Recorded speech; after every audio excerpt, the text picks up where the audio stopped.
homicídios. Lições Bíblicas Adultos.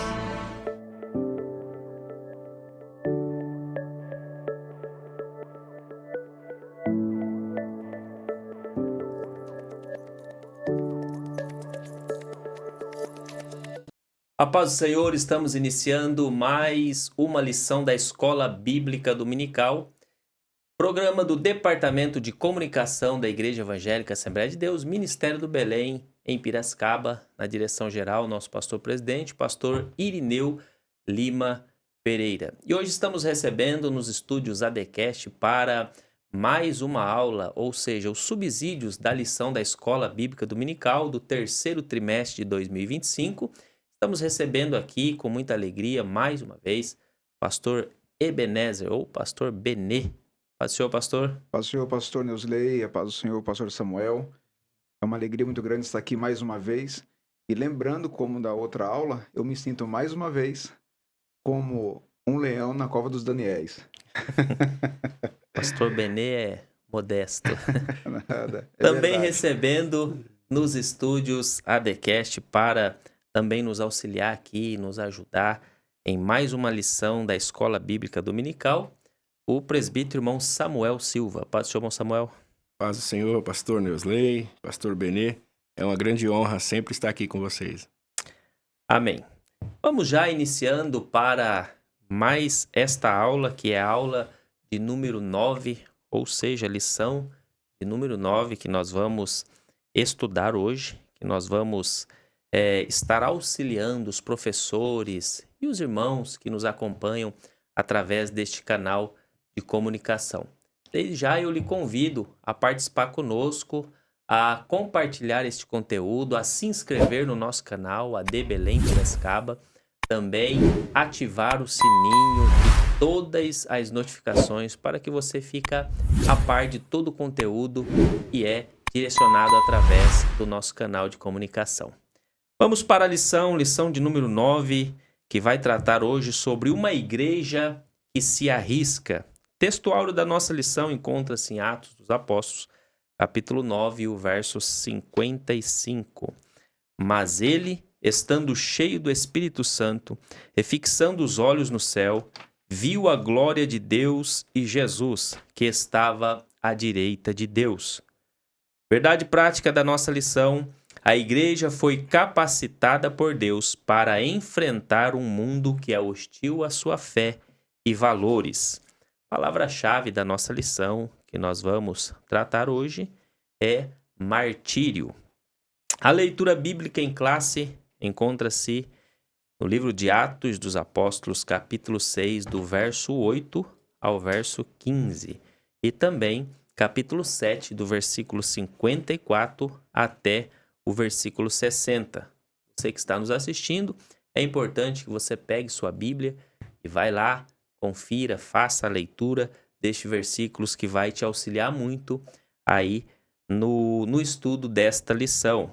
Também quero aqui deixar uma dica, que você faça sempre a leitura diária que é recomendada pela lição. Tem a leitura da segunda, da terça, quarta, quinta, sexta e do sábado. É de suma importância que você faça todas estas leituras. Iniciando aqui, nós podemos falar aqui primeiramente dos objetivos da lição. Primeiro, elencar os desafios enfrentados por Estevão ao ter sua fé questionada e como isso reflete na experiência da igreja hoje. Segundo, mostrar a defesa da fé feita por Estevão e sua aplicação para os cristãos na atualidade. Terceiro, refletir sobre o martírio de Estevão e a importância da perseverança e fidelidade à missão da igreja. Na lição de hoje, nós vamos estudar a vida e o testemunho de Estevão, um homem cheio de fé.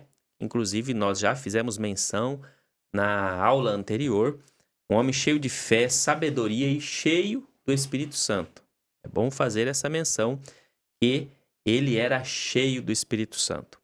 Ele enfrentou oposições, enfrentou falsas acusações, e por fim veio o martírio, aquele que foi o primeiro mártir dos cristãos ali da igreja primitiva. Mas ele permaneceu firme naquela fé e na defesa do evangelho. Sua história, então, ensina a igreja atual a cumprir sua missão, inevitavelmente, que enfrentará perseguições e desafios. Naquele tempo já enfrentou, ele não ousou de defender a fé que ele professava, e hoje, da mesma forma, nós enfrentamos os desafios, as perseguições, logicamente, são de formas diferentes, porque são épocas diferentes, mas ainda enfrentamos esses desafios e perseguições, mas não podemos deixar de defender a nossa fé. Esse é o nosso objetivo. Entrando aqui já para a nossa lição, nós vamos já adentrar aqui no tópico 1, que vai tratar sobre Estevão e a igreja que tem sua fé contestada. E o primeiro subtópico, aprendendo com Estevão, presbítero irmão Samuel. Muito bem. Eu gostei muito dessa lição, mas eu trocaria a palavra martírio, da palavra-chave, né? Pela palavra ousadia, né? Pelo contexto da lição. Ou até mesmo pela palavra coragem apologética, né? Que nada mais é do que a ousadia de defender a fé cristã. E em todos os momentos que a gente vê hoje em dia, todas as vezes que se trata de defender a fé cristã, as pessoas às vezes se retraem, ficam um pouco com medo, um pouco receosa de, não, mas eu não quero causar escândalo, eu não quero causar problemas, então eu prefiro me calar, né? Mas na realidade nós aprendemos e vemos que Estevão, quando teve a oportunidade de falar, ele falou e muito, defendendo com ousadia essa fé cristã. Uma das coisas que a gente aprende muito com a apologética é exatamente enfrentar a oposição, né? Inspirar os outros também a enfrentar essa oposição, transmitir a verdadeira mensagem de Deus. Isso não significa que um apologeta ele é uma pessoa orgulhosa, uma pessoa agressiva ou arrogante. Mas, na realidade, a gente precisa ter convicção e firmeza de defender a verdade. E a gente aprende isso com Estevão, capítulo 6 e 7. A gente vai ver que a fé que Estevão prega, ela é questionada. E ela sempre, ou seja, a fé de um cristão sempre vai ser questionada quando ele é cheio do Espírito Santo. Né? A gente vê que quem acusou Estevão? Seus próprios irmãos judeus, né? Isso acontece nos dias de hoje também, e vemos assim problemas dentro do contexto cristão, dentro do contexto teológico, onde as pessoas, de uma forma até agressiva, né, começam a desmerecer ou tirar a razão da nossa fé. Mas, aprendendo com Estevão, que é um exemplo de coragem, nos mostra que precisamos defender a fé que Cristo pregou, que Cristo nos deu. Isso é muito importante, tá? Mesmo que isso venha fazer com que a gente perca a nossa liberdade ou até mesmo a nossa própria vida. Amém. O Benê tem algo a acrescentar nesse primeiro tópico? É isso mesmo, concordo com o nosso professor aqui também. Estevão, ele é um exemplo em todos os sentidos na igreja primitiva. E ele nos ensina, para poder defender, é preciso saber também, não é isso, meu professor? E ele era uma pessoa cheia de sabedoria, como diz a Bíblia, cheia de fé, Espírito Santo, mas também de sabedoria. Então, é muito, muito importante para os obreiros da casa do Senhor também aprender a palavra de Deus, para que, no momento oportuno, também poder saber defender a sua fé. Amém. Aqui, já entrando no tópico 2 da nossa lição, né? No subtópico 2, vai tratar sobre a fé sob ataque. E um pouquinho antes aqui, quando o autor da lição ele finaliza o primeiro subtópico, eu até grifei aqui, eu achei interessante. Ele diz: Estevão é um exemplo de coragem, mostrando que tanto o cristão quanto a igreja devem estar dispostos a permanecer firme, mesmo que isso signifique perder a liberdade ou até a própria vida. Então o autor da lição, ele vai profundo ali, né? Ele fala assim: nós temos que ser firmes nessa defesa, mesmo que isso signifique a gente perder a liberdade ou até perder a própria vida. E aí fica até um questionamento que pode ser feito para os alunos em sala de aula. Será que nós estamos dispostos a ter essa fé de Estevão? De defender a nossa fé ao ponto de, às vezes, perder a liberdade e até a própria vida, ele chega a colocar. Perder a liberdade, eu acho que ainda até tranquilo, né? Dá para aguentar ali. Mas a própria vida, será que a nossa fé tá nesse nível? É algo para se questionar, né? Os alunos. Até porque muitos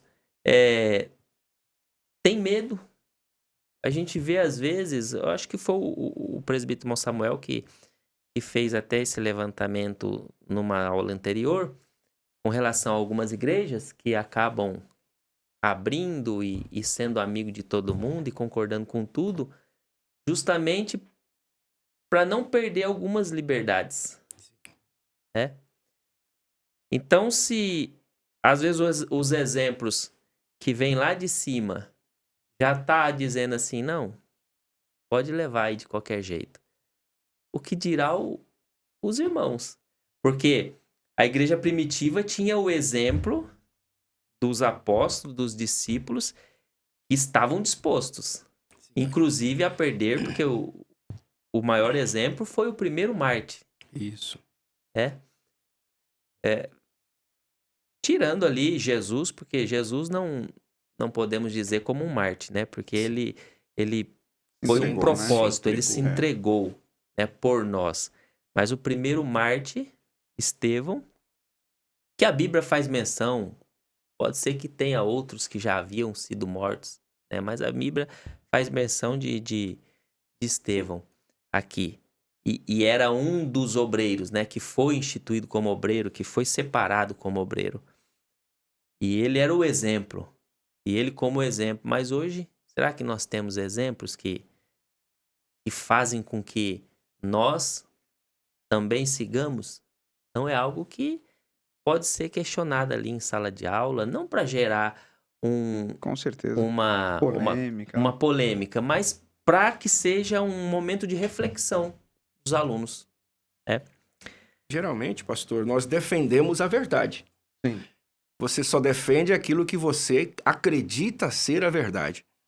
E muitas das vezes, essa questão que o senhor levantou, as pessoas às vezes estão perdendo a coragem de defender a fé, defender o evangelho, defender até a própria escritura, porque não está acreditando que ela seja a verdade absoluta. Esse é o problema. Relativismo, né? É o relativismo. Misericórdia, né? Mas vamos lá para o segundo tópico, que ele é uma continuação, que vai tratar sobre a fé sob ataque. Pastor Benê. Esta lição, pastor Neusley e pastor Samuel, ela nos confronta, né? É um confronto. Atos é um confronto. Como o pastor está dizendo, será que estamos prontos para isso? Se a igreja primitiva é um modelo, nós vamos seguir ela na totalidade mesmo? Ou não? Ou vamos ficar apenas com, que é muito importante também, com as manifestações espirituais? Qual que é a ideia? É modelo em todos os sentidos ou parcial? Então, se ela é um modelo, nós devemos estar prontos a seguir esse exemplo como um todo, como foi a igreja primitiva. Estevão, nesse subtópico, falando sobre a fé sobre ataque, diz aqui que ele começou a ter um problema. Alguns irmãos fora, né, da diáspora, os irmãos fora que chegaram ali, diz que até a tradição diz que tinham as suas próprias sinagogas, E no comentário bíblico africano diz que os irmãos da África eram os que mais davam problema. É, eu fiquei até chateado quando soube disso até. Mas eram os que mais davam problema, segundo a tradição, dá mais problema para Estevão. Mas veja bem, enquanto Estevão estava fazendo o trabalho social, da qual ele foi chamado para fazer, o trabalho dele era esse. Ele foi instituído para diácono para cuidar do trabalho social. Enquanto ele estava fazendo o trabalho social, não havia nenhuma perseguição contra ele. Nenhum problema, nenhum levante contra ele. Ou seja, que nós podemos entender que o trabalho social, além de ser muito importante, pastor Neusley, para a igreja, para a comunidade, mas ela não causa fúria no reino do inimigo. Então, fazer um trabalho social não é um problema. Mas depois que Estevão começa a fazer milagres, prodígios e maravilhas, o problema é instalado.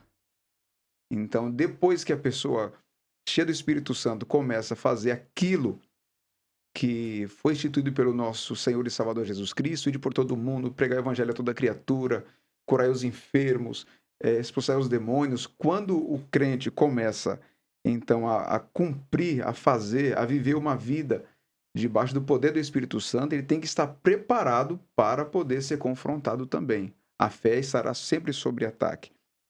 Então, nós entendemos que esse ataque começa exatamente quando Estevão começa a exercitar os seus dons que Deus havia, que o Espírito Santo havia ministrado sobre ele.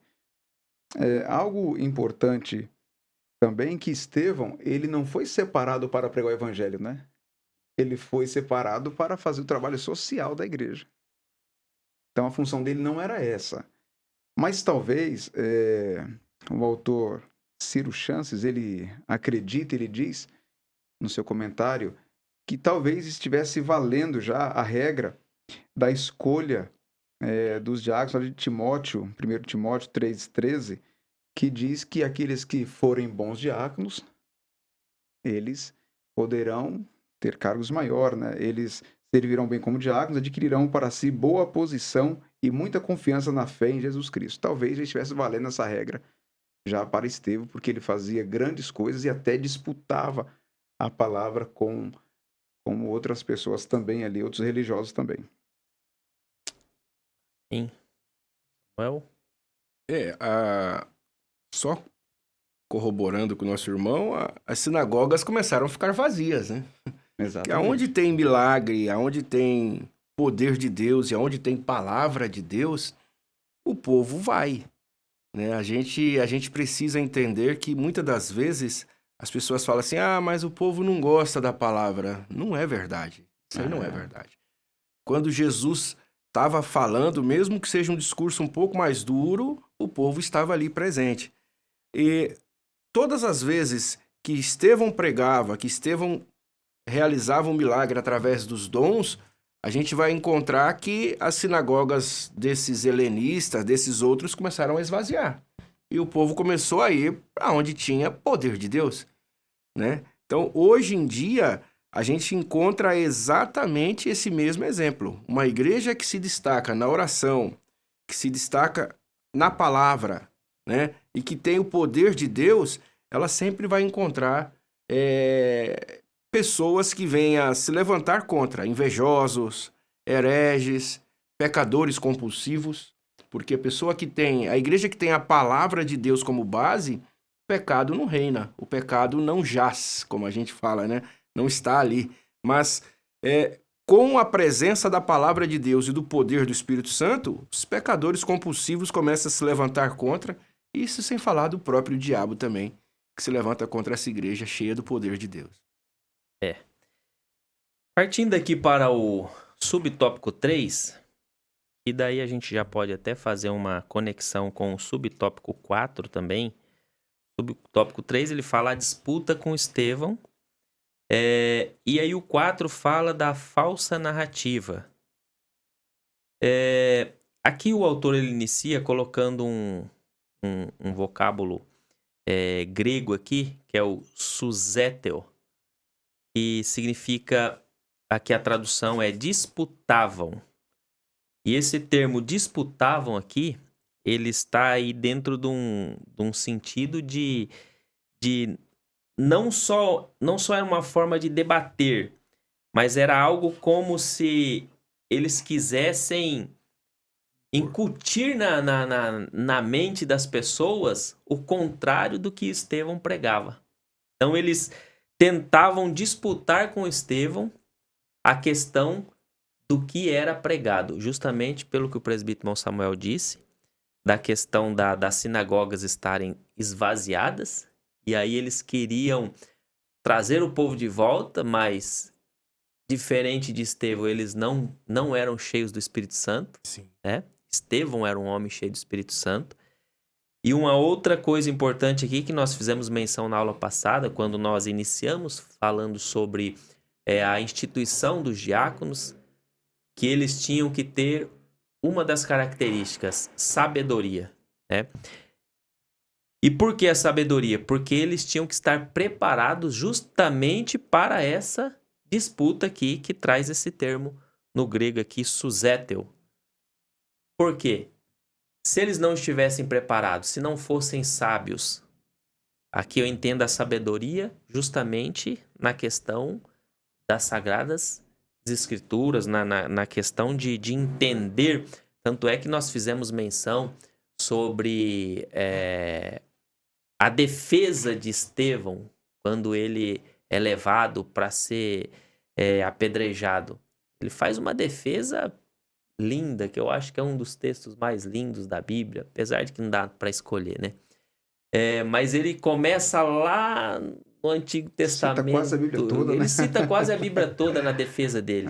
É algo maravilhoso. E aí diz que as pessoas viam como se fosse um anjo ali, né? O texto faz menção. E diz que não aguentavam com a sabedoria dele. As pessoas estavam ali. Inclusive, eu até fiz menção que Paulo estava por ali. E não há nem menção de Paulo querendo discutir com ele. E Paulo diz que Paulo foi quem ajuntou as roupas dele lá depois, né? Então, a sabedoria, ela traz esse entendimento. Até porque no final do texto aqui, que o autor coloca, ele diz que eles discutiam procurando a todo custo sobrepor sua cosmovisão. E olha o interessante a palavra aqui, que está muito em voga hoje, essa palavra. Através de uma narrativa bem construída. Essa palavra, narrativa bem construída, muito atual, né? ela é muito atual hoje nos nossos dias. Muito, né? Tá. Inclusive, existe a gente pode falar aqui, né? Estamos falando para o nosso povo. Existe um partido político que faz menção sobre isso. Se nós construirmos uma boa narrativa, nós ganhamos todo mundo, né? E qual é a boa narrativa deles? É destruir a família, é destruir os princípios bíblicos, E o maior princípio hoje que nós entendemos é a família. É a família. Porque destruindo eles próprios dizem. Se eu não me engano, existe um livro eu acho que é Lenin. Ele diz que quer implantar um comunismo, destrua a família. Você destruindo a família, você ganha tudinho. Então é algo para nos chamar a atenção e para que nós possamos começar a ter mais a palavra. Depois, na próxima lição, inclusive, nós vamos estudar justamente sobre isso. A igreja, ela foi perseguida, tudo, mas ela permanecia cristocêntrica na palavra, defendendo a fé e continuava. Por quê? Havia ali no povo um conhecimento que era repassado pelos apóstolos, homens igual Estevão, para que a palavra continuasse sendo pregada, para que essa narrativa não fosse incutida na cabeça dos irmãos. Eu abro aqui agora o espaço para Dom Samuel. Então, quando a gente começa a ver a igreja lutando várias frentes diante de falsas narrativas, a gente encontra um problema muito sério nos dias de hoje. Pessoas adaptando a Bíblia. Pessoas buscando adaptações bíblicas para defender os seus erros, defender os seus pecados. E eu posso até dizer assim, um slogan ou uma crendice popular de que na Bíblia tem 365 vezes não temas. E aí, a primeira vez que eu falei que era mentira, eu quase apanhei, né?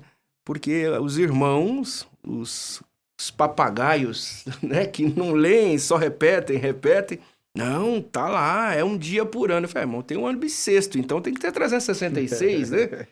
E aí fiz questão de ler, eu comprei uma Bíblia nova e fiz questão de ir ler e todas as variações de temor, de não temas, não temais, eu fui marcando, não chegou nem 150. E eu li toda ela. Eu não vou dizer que eu perdi um ano, porque a gente não perde lendo a Bíblia, mas foi um ano lendo, só buscando essa revogação. Então, assim, as pessoas não querem mais fazer isso. Elas querem pegar tudo pronto. Elas querem o miojo da coisa. Elas querem chegar, pôr lá e já comer, né? Mas, na realidade, a igreja luta várias frentes contra essas narrativas falsas. É versículo falso, é quem não vem pelo amor, vem pela dor, e começa a inventar um monte de coisa.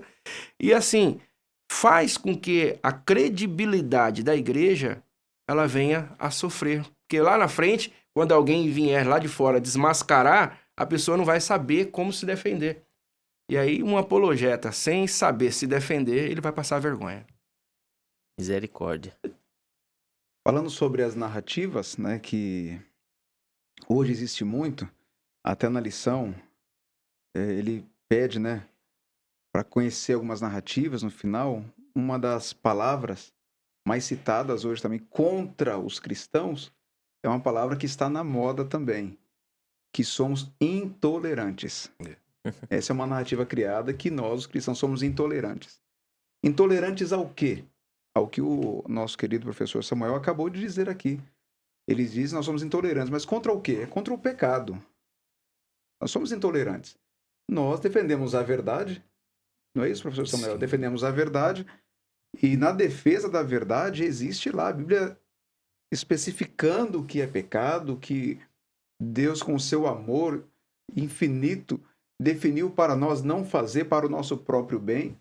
E quando nós apresentamos isso na igreja, na escola bíblica dominical, nos nossos cultos de ensinos, o povo lá de fora, os não crentes, os não cristãos, o povo desse grupo que o pastor Neusley acabou de contar aí, falar aí, Que é uma minoria. que é uma minoria, mas que é Só muito que eles barulhenta, gritam alto. é muito barulhenta, eles nos chamam de intolerantes. Quer empurrar de goela abaixo para que nós aceitamos os seus muitos pecados. E, infelizmente, pastor Samuel, além de existir isso fora da igreja, pastor Neusley, para muitas denominações, vamos dizer assim, que querem ficar bem com todos os lados, acender uma vela para todos os santos, né, isso ficar bem com Deus e bem com o pecado também, não perder o seu povo, eles acabam fazendo o que o pastor Samuel acabou de dizer aqui, adequar o seu pecado à Bíblia Sagrada, né, fazer com que a Bíblia aceite tudo. Então, para não serem intolerantes, então eles começam a aceitar tudo. Então, essa narrativa de dizer que nós, os cristãos, os evangélicos, nós somos intolerantes, não é uma verdade. Não é bem assim. Nós pregamos o amor, nós falamos de Jesus, aceitamos a todos os pecadores, como Jesus aceitou também. É só nós lermos o evangelho. Jesus, ele andava com todo tipo de pessoa, de prostituta a cobrador de impostos. Jesus era intolerante? Não, de maneira nenhuma.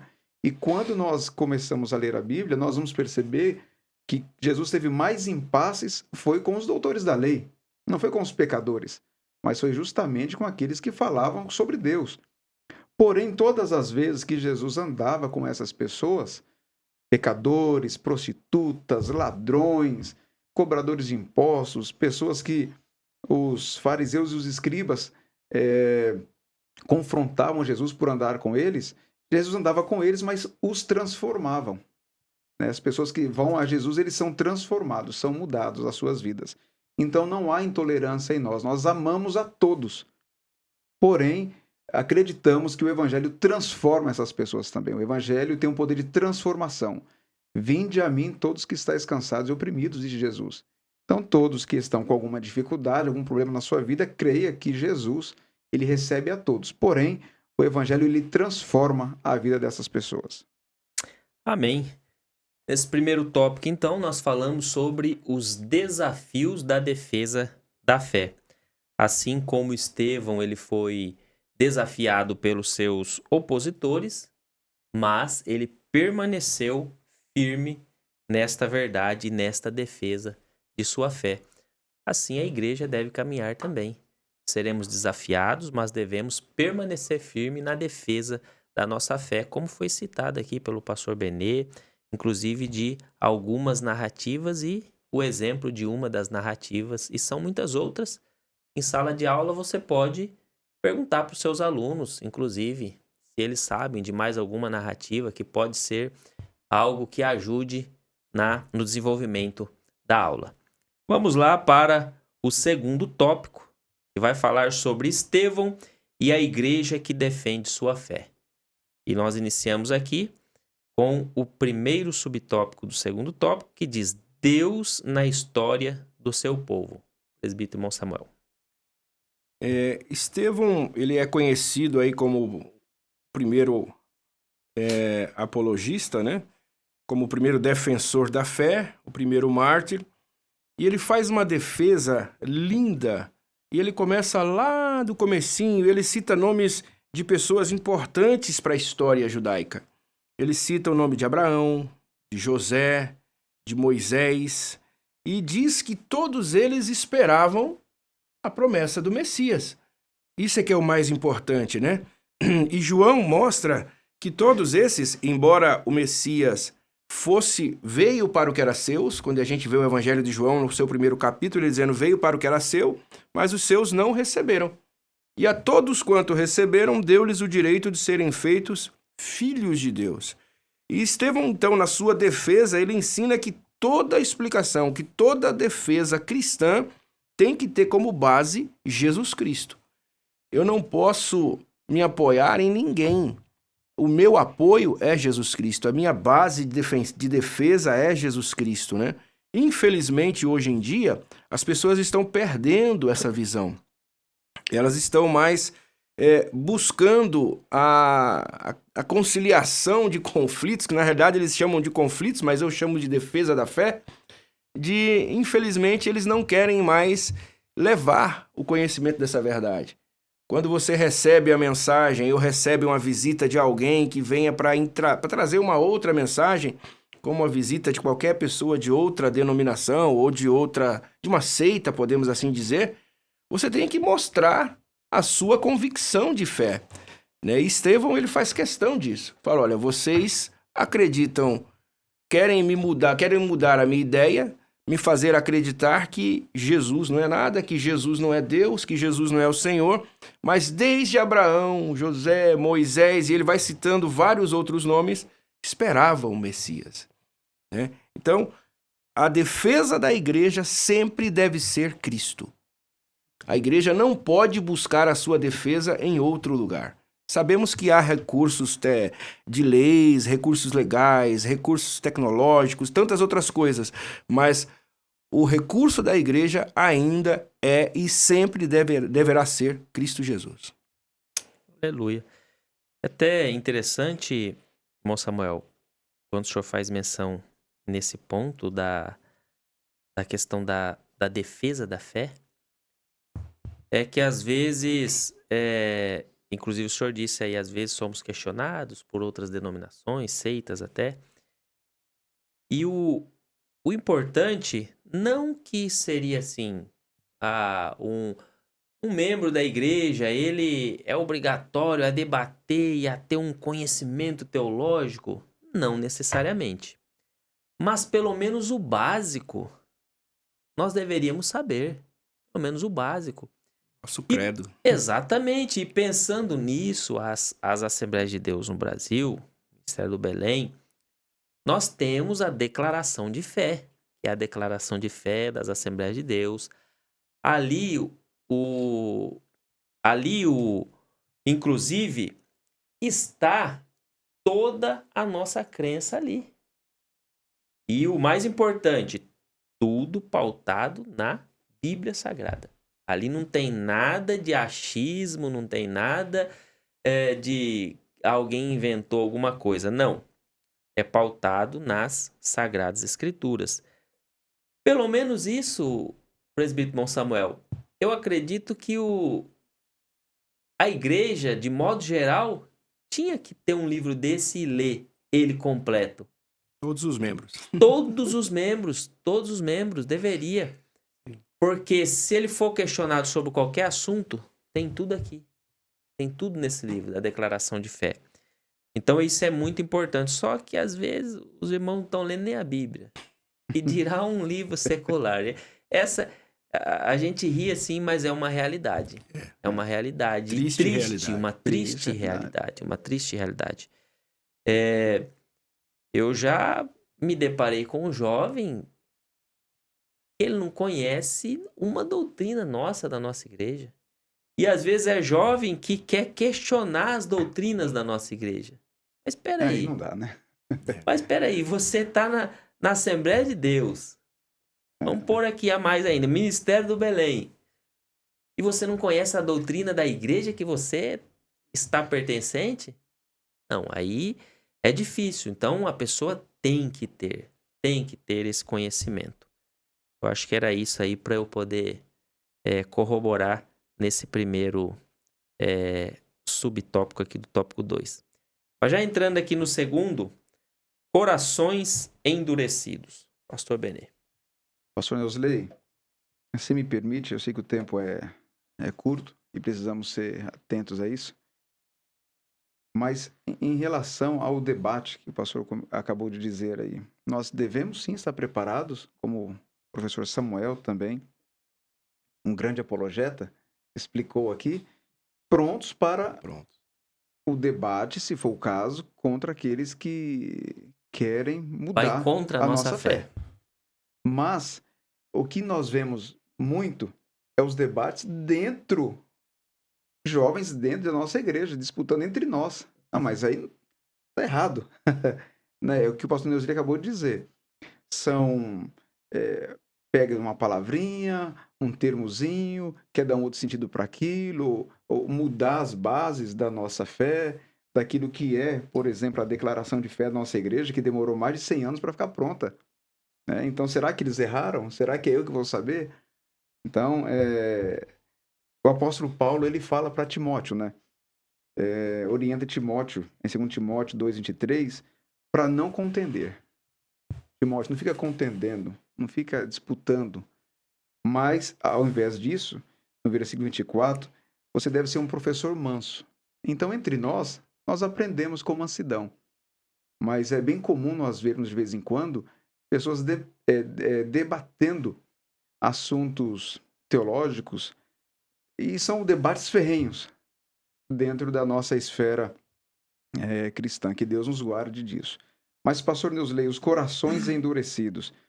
A lição, ela mostra que Estevão, ele diz, vocês são homens de dura cerviz, incircuncisos de coração e ouvido. Então, há pessoas, por mais que o apologeta, ele seja uma pessoa que entenda do assunto, por mais que ele seja um homem cheio do Espírito Santo, por mais que seja um Estevão da vida, haverá pessoas que não vão querer ouvir. Haverá pessoas de dura cerviz, de coluna ereta, aqueles que não se dobram, aqueles que não querem aprender mesmo, que não querem deixar que a palavra entre no coração. Então, existem essas pessoas que elas, por decisão própria, elas não querem saber sobre o evangelho, sobre a verdade. Por mais que esteja explicado, por mais que esteja ali mostrado para eles às claras, mas existem essas pessoas de dura cerviz. E com esses não há o que se fazer. Não é você tentar mostrar que 1 mais 1 é 2, não adianta. São pessoas que não querem entender, não querem aprender mesmo a palavra de Deus. A declaração que o pastor acabou de citar, a declaração de fé, ela fala sobre isso, porque alguns irmãos de uma outra corrente teológica, eles acreditam que não. Que Deus escolhe alguém e está escolhido, não tem o que essa pessoa fazer. Né? Escolheu, ele vai... Não tem coração endurecido quando Deus quer quebrar. Mas a nossa declaração de fé, como foi dito aqui, se o pastor me permitiu fazer uma leitura, pastor Neusley, diz na página 113 que Deus promoveu a salvação para todas as pessoas, mas essa salvação aplica-se somente àqueles que creem. Então é só se crer. Isto é a justiça de Deus pela fé em Jesus Cristo, para todos e sobre todos os que creem. Nesse sentido, não há conflito entre a soberania de Deus e a liberdade humana. Então vai ter pessoas que Deus dá liberdade para eles dizer não para ele mesmo. São corações endurecidos. Infelizmente, ainda existe pessoas assim, sempre vai existir. E o pior de tudo, pastor Benê, corroborando aí para a gente finalizar esse tópico, e com Samuel, é que o pior de tudo é aqueles que são da igreja e aí eles têm um certo conhecimento e aí chega um ponto que às vezes de tanto conhecimento parece que ao invés do coração se amolecer pro Espírito Santo, para Deus, parece que endurece. E eu queria fazer até a leitura de um texto bíblico aqui, que é um texto, rapaz, que eu já li, reli eles várias vezes, e eu falei, meu Deus, mas é isso mesmo? Que tá lá em Hebreus, capítulo 6, o versículo, eu acho que é o 4, 5 e o 6, numa versão aqui um pouco diferente, eu acho que é na versão Strong, e diz assim, ó, é impossível, pois, que aqueles que uma vez foram iluminados e provaram o dom celestial e se tornaram participantes do Espírito Santo e provaram a boa palavra de Deus, olha isso, e os poderes do mundo vindouro, e caíram, sim, é impossível outra vez renová-los para arrependimento, visto que, de novo, estão crucificando para si mesmo o Filho de Deus e expondo-o à ignomia. E aí continua. São apóstatas, né? São São os apóstatas. apóstatas. A gente sempre fala dos 3 pecados que não têm perdão. E todos esses 3 pecados é baseado no coração duro mesmo. A blasfêmia contra o Espírito Santo, que é quando você atribui as coisas de Deus ao diabo. É porque você está com o coração endurecido, cheio de pecado, você atribui ao diabo. O segundo pecado que não tem perdão é quando você não perdoa o seu irmão. Se você não perdoa o seu irmão, você automaticamente não alcança perdão de Deus. Na medida com que você perdoa, você é perdoado. É assim que funciona a regra. E o terceiro pecado é esse em Hebreus, capítulo 6, a apostasia. Uma vez apóstata, é impossível que Deus o resgate. Por quê? Porque ele não quer ser resgatado. Não quer ser resgatado. O coração já está totalmente endurecido. Que são justamente esses homens que Estevão está dizendo, homens de dura Profunda serviço, serviço. porque eles conheciam a palavra. Mas eles, inclusive, na defesa de Estevão, ele faz justamente essa defesa dele começando lá por Abraão, citando, porque o Abraão era o pai da fé dos judeus. Né? Então ele traz dizendo, e vocês crucificaram. Pedro, ele sempre na pregação, Pedro fala, eu prego aquele que vocês esperaram e crucificaram. Olha, então são os homens de dura serviço, mas que Deus tenha misericórdia. E eu faço até uma pergunta, pastor Benê, existem esses homens, pastor Benê, no nosso meio? Para mim a pergunta, eu desejo que não existam, né, pastor Samuel? A gente quer que não exista. Deus tenha misericórdia, né? Que não exista, mas, como já foi dito aqui, infelizmente eles se tornam apóstolos, não sei se o pastor concorda, se é isso mesmo, estou aqui para aprender também, eles se tornam apóstolos, mas com base no quê? Na própria palavra, não é isso? Sim, na má interpretação da palavra. Olha só, não é os ímpios, né? Não. São aqueles que conheceram a fé, como o pastor Neusilio acabou de ler. E fica impossível, é muito profundo isso, pastor Neusilio. É pesado. Impossível. Para Deus nada é impossível, mas nesse caso se torna impossível. Se torna impossível. Jesus. Mas vamos lá para o terceiro tópico da nossa lição, que trata sobre a perseverança, né? Que diz Estevão e o martírio da igreja. E aí o primeiro tópico da lição, o presbítero irmão Samuel, que diz: contemplando a vitória da cruz. Diante de um grupo totalmente enfurecido, como diz o nosso autor aí, Estevão contemplou a glória de Deus, né? Ele diz: eis que vejo os céus abertos e o Filho do Homem que está em pé à mão direita de Deus. Essa parte que está em pé, ela é maravilhosa. Os professores que forem pesquisar sobre essa expressão, está em pé à mão direita de Deus, vai trazer uma riqueza imensa para os alunos. Por quê? Porque Jesus é vencedor. E como vencedor, ele tem o direito de se assentar ao lado de Deus. Tanto é que em Apocalipse ele promete: aquele que vencer, ele vai se assentar comigo no meu trono como vencedor, assim como eu venci e me assentei com meu Pai no seu trono. E aqui não. Aqui ele vê Jesus em pé. E quando Jesus se coloca em pé, ele vai fazer alguma coisa. Alguma coisa vai ser feita. E aqui a ideia é: ele se coloca em pé para receber Estevão. É maravilhoso, é lindo isso. Então, o professor que for pesquisar sobre esse versículo e trazer para a classe sobre contemplando a vitória na cruz, ele vai trazer riquezas imensas para os seus alunos. Uma das coisas que a gente mais precisa ver na perspectiva cristã é que tanto Estevão como outros apóstolos, exemplo Paulo, demonstrou que estava pronto para sofrer em nome de Jesus. Estava pronto. Tanto é que ele diz: olha, a morte para mim é lucro. Você está entendendo? Se eu morrer, eu vou estar ganhando, lucrando com isso, né? Então, a igreja que mantém os olhos em Cristo não teme a nada. Né? O que significa ser corajoso, ter a vitória contemplada na cruz do Calvário? Ter a confiança em Deus, crer na fidelidade do Evangelho. É uma coisa que a gente precisa crer, gente. A palavra de Deus é a palavra de Deus. Ela não contém, ela é a palavra de Deus. E a gente precisa fazer essa proclamação todos os dias, que é o querigma que nós falamos aqui em aulas anteriores. Precisamos proclamar diante de todos, mesmo que isso cause inquietação no mundo.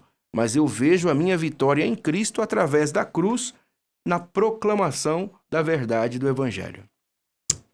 Glória a Deus por isso. Viu, pastor Neusley? A gente sempre... Nós falamos para cantar os hinos da harpa. Eu tenho esse costume, pastor Neusley também é assim também.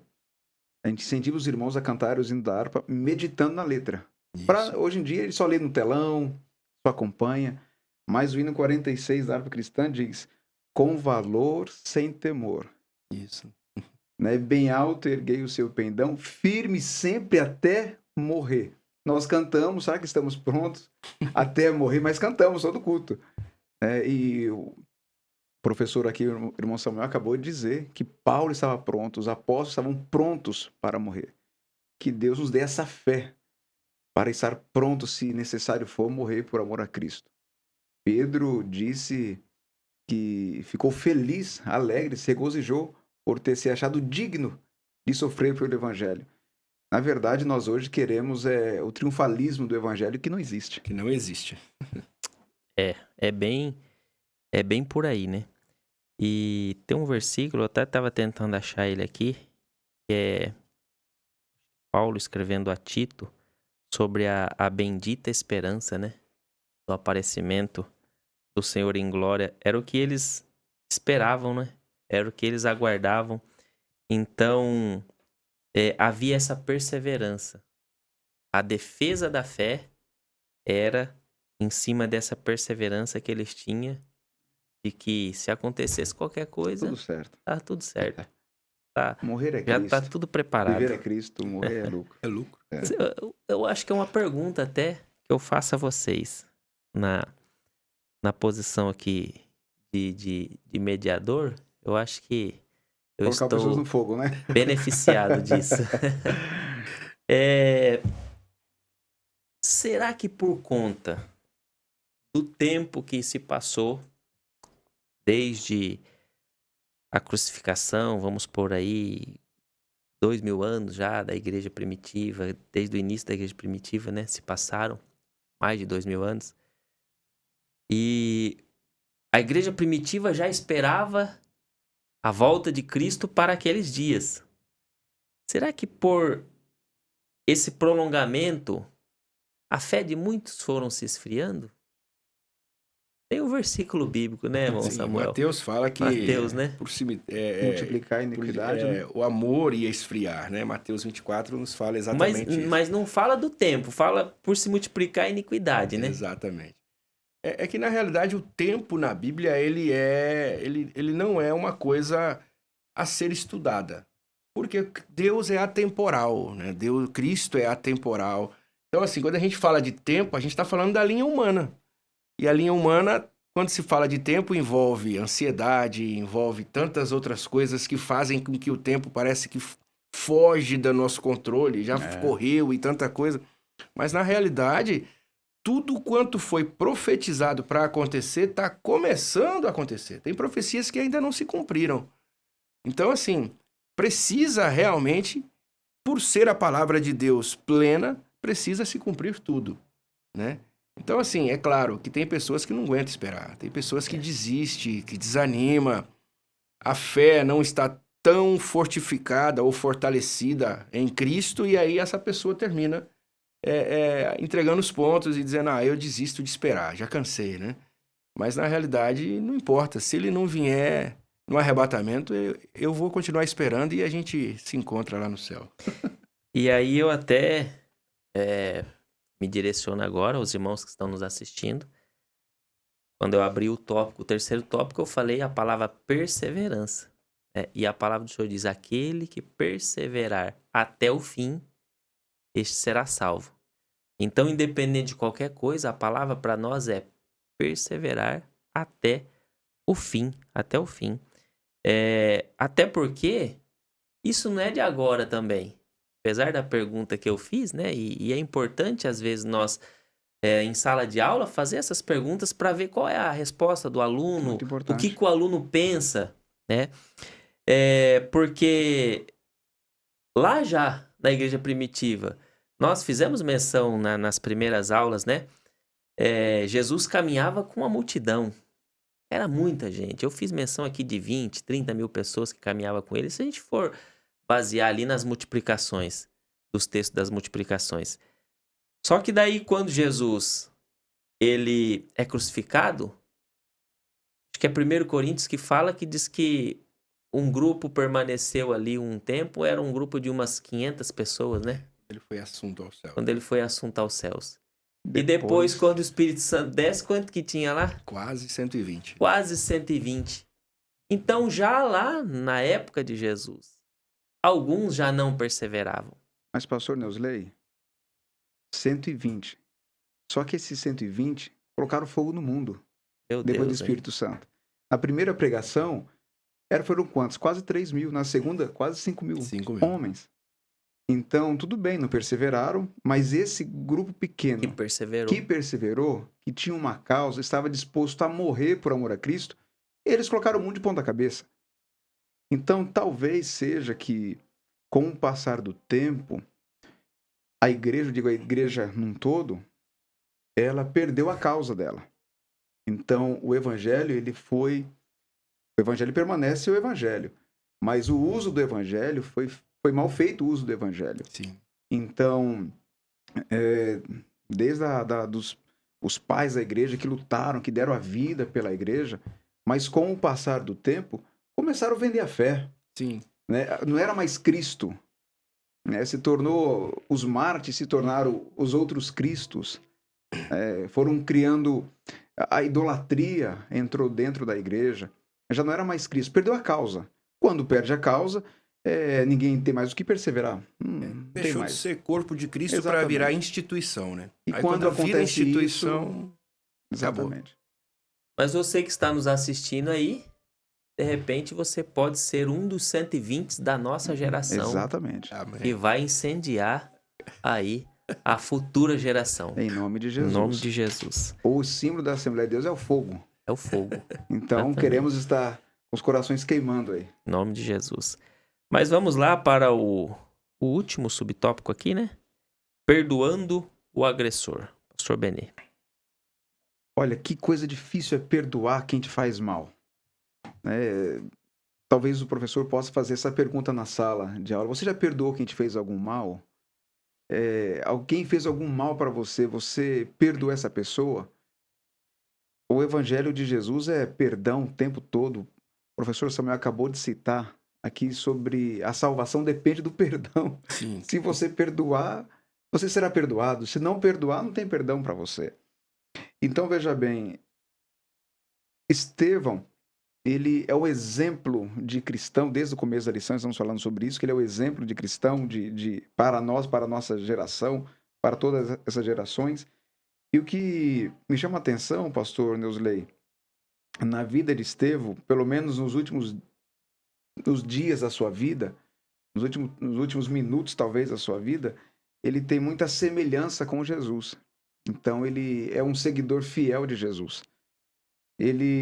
O professor na sala de aula, ele vai poder talvez, se quiser aproveitar, mas pelo menos 5 ou 6 pontos de semelhança de Estevão a Jesus. Jesus ele foi julgado numa Assembleia Nacional e Estevão também. Ele foi acusado por falsas testemunhas. Estevão também. Foi acusado de blasfêmia. Jesus foi. Estevão também foi. Foi vítima de violência da multidão. Estevão também foi. Jesus na cruz ele disse, né? Pai, nas tuas mãos entrego o meu espírito. Pedro, sendo apedrejado, ele disse, Senhor Jesus, recebe o meu espírito. Mas tem algo que é muito importante. Quando Jesus estava morrendo na cruz, ele disse o quê? Pai, perdoa-os. Eles não sabem o que fazem. E Estevão disse o quê? Senhor, não leve em consideração o que esses malfeitores estão fazendo comigo. Né? Parafraseando aqui. Então, o evangelho, a primícia do evangelho é o perdão, é o amor. Estevão é essa figura do evangelho que fala sobre essa centralidade de Jesus, o amor, o perdão para aqueles que precisam. Infelizmente, pastor Neusley, nós, às vezes, não queremos perdoar, mas nós queremos vingança. Nós somos os cristãos dessa geração, eles querem vingança. E a vingança não é nem contra o inimigo. É só nós meditarmos um pouco nas letras dos hinos.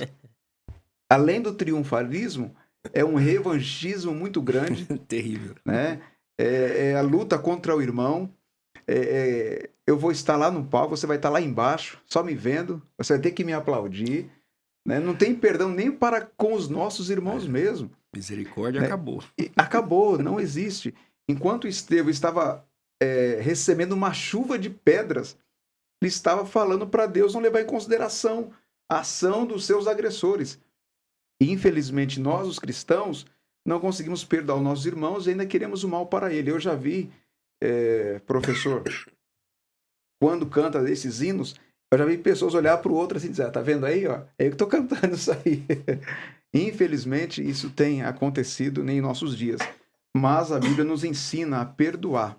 Né? O amor é algo principal. Mateus 5,44 diz para nós amar os nossos inimigos e orar por eles. É o que a Bíblia nos ensina. Então, pastor Neusley, vamos ficar com essa lição de Estevão. Perdoar aqueles que nos fazem mal. É até uma ação de grandeza quem perdoa.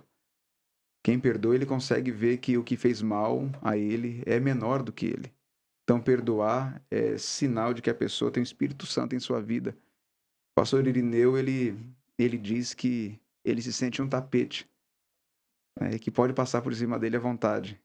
Que ele é um tapete, ele está pronto para perdoar. E nós devemos aprender com ele também, perdoar aqueles que nos fazem mal. Graças ao nosso bom Deus, isso não acontece conosco, em nosso país. Ninguém me bateu porque eu sou crente no Brasil. Você já sofreu alguma agressão, pastor? Não, não. Graças a Deus por isso. Graças a Deus. Então, os nossos inimigos, às vezes, nós transferimos o inimigo, que é Satanás, o inimigo das nossas almas, para pessoas comuns, pessoas que vão morar no céu juntamente conosco. Se alguém nos ofendeu, vamos nos perdoar e vamos tudo para o céu. Essa aqui é a essência do Evangelho. Amém. Pastor Benê, Deus abençoe. Chegamos ao final aí de mais uma lição da Escola Dominical. E foi um prazer poder recebê-lo aqui no Estúdio ADCast para podermos aprendermos mais da palavra do Senhor. Pastor Neusley, muito obrigado pelo convite mais uma vez. Foi um prazer estar aqui nos estúdios da TheCast. Para mim é sempre um prazer. E desta vez estar aqui com nosso amigo professor de teologia da nossa ETAD aqui, em nosso templo sede, nosso núcleo 202. Que Deus abençoe, professor. Foi um prazer estar com o senhor aqui. Aprendi bastante e que Deus nos dê outras oportunidades para estarmos juntos aqui também. Que Deus abençoe a todos os alunos e os professores da nossa EBD. Presbítero Irmão Samuel, mais uma vez, sempre nos ajudando aqui. Deus continue abençoando. Amém. Muito obrigado pelo convite. Conte sempre conosco, com as nossas orações. Pastor Benê, um prazer. Prazer todo meu. Estar com o senhor também, nesse assunto tão importante. Amém. Meus irmãos, nós chegamos ao final de mais uma lição, a lição de número 9 da Escola Bíblica Dominical. E mais uma vez eu te convido a compartilhar este conteúdo. Além de compartilhar, curte lá, faça os seus comentários, de repente as suas dúvidas e nós podemos responder posteriormente. Também nós te pedimos que você ative o sininho lá de todas as notificações do nosso canal para que você receba os conteúdos que eu tenho certeza que será bênção para a sua vida. A conclusão dessa lição, nós podemos dizer que nós seremos questionados pela defesa da nossa fé, mas nunca poderemos deixar de manifestar a nossa fé e defender a nossa fé. E aí eu finalizo aqui com aquilo que nós já dissemos aqui. Aquele que perseverar até o fim, ele será galardoado. Deus abençoe a sua vida e até a próxima aula.